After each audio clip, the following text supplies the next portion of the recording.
হৃদয় শামীম জাকের জানেন নাকি আজকের এই টি-20 ম্যাচ হারের নায়ক আপনারা তিনজন।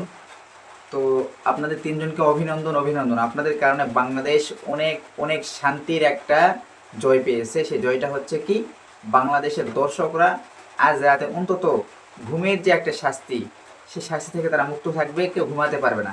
সারা রাত দেখবেন যে ফেসবুকে স্ক্রল করে যাবে, কে কীভাবে জাকেরকে গেলাচ্ছে, কে কীভাবে হৃদয়কে গেলাচ্ছে এই গালিগালাজ শোনার জন্য।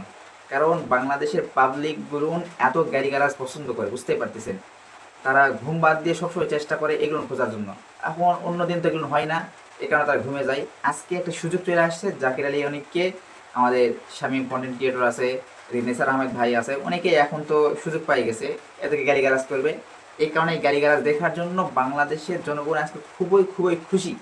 বাংলাদেশের ফেসবুক যারা ইউজার রয়েছে তারা খুবই খুশি এই যে জাকির আলী অনেক চুইংগাম আজকে পারফরমেন্স করতে পারে না, তার কারণে ম্যাচ হারছে।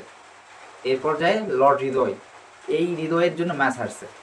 শামীম ভাত খেতে খেতে হয়তো বা তাড়াহুড়া করে বাড়িয়ে গেছে, এখন কিছু খাবার বাকি ছিল, এই কারণেই সে তাড়াহুড়া করে আউট গিয়ে ভাত খেতে লাগছে। এই কারণে বুঝতে পারছেন তো। তো বাংলাদেশের এই তিনজনের যে ম্যাচ হারের যে কারণ, এটা হারের কারণ বলবো না, এতে ম্যাচ জয় হয়ে গেছে। বাংলাদেশের অন্তত দর্শকরা জয়ী। তো আপনারা কি মনে করেন, বাংলাদেশের দর্শকরা আদৌ কি জয়ী হয়েছে কিনা?